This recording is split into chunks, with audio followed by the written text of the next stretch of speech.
அந்த அம்மா தன்னோட பொண்ணுக்கு பல தடவை அந்த போயமை சொல்லி கொடுத்துட்டு இருக்காங்க. எத்தனை தடவை சொல்லி கொடுத்தாலும் அந்த பொண்ணு தப்பு தப்பா சொல்றாங்க, தப்பு தப்பா எழுதுறாங்க. இவங்க பயங்கரமா கோவப்பட்டு திட்டாங்க. மறுபடியும் சொல்லி கொடுத்துட்டு இருக்காங்க. ஒரு ஸ்டேஜில் அந்த பொண்ணு வைராக்கியமா படிச்சு நல்லாவும் சொல்லிட்டாங்க, தப்பு இல்லாமல் எழுதிட்டு அம்மாவை பார்த்துருக்காங்க. அம்மா வந்து உங்ககிட்ட கத்தி கத்தி என் தொண்டை தண்ணி தான் அதிகமாக போச்சு அப்படின்ட்டு இருக்காங்க. இது காலையில் நடந்திருக்கு. ஈவினிங் அவங்களோட கணவன் வந்து இன்னைக்கு உனக்கு நான் ஸ்கூட்டி ஓட்ட சொல்லி தரேன்ல, வாங்க போகலாம் அப்படின்னு எல்லாரையும் அழைச்சிட்டு போயிருக்காரு.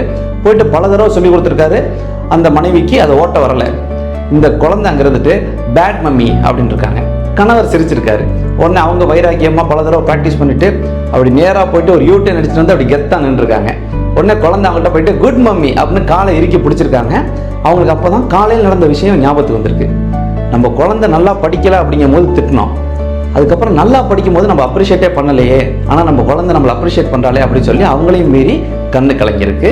அந்த அம்மாவுக்கு அப்படி ஒரு எண்ணம் வந்தது நல்ல விஷயம்தான். அதனால உங்க குழந்தைங்க சேட்டை செய்யும் போது கண்டிக்கிற நீங்க அவங்க நல்ல விஷயம் செய்யும் போது பாராட்டவும் செய்யுங்க.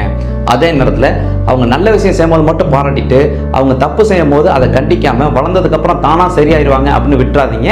அதுவே அவங்களுக்கு பழக்கமாயிரும். அதுக்காக குழந்தைங்களை எப்போதுமே அடிக்காதீங்க. நீங்க முறைச்சு பார்க்கும் போதே அவங்க செஞ்சது தப்புன்னு அவங்களுக்கே புரிஞ்சிடணும். எப்படி ஸ்கூல் படிக்கும் போது அம்மா முறைச்சு பார்த்தோன்னே எல்லாத்தையும் அப்படியே போட்டுட்டு ஓடிடுவியே, அது மாதிரியா? இவன் வேற என்னை ரொம்ப டார்ச்சர் பண்றான்டா.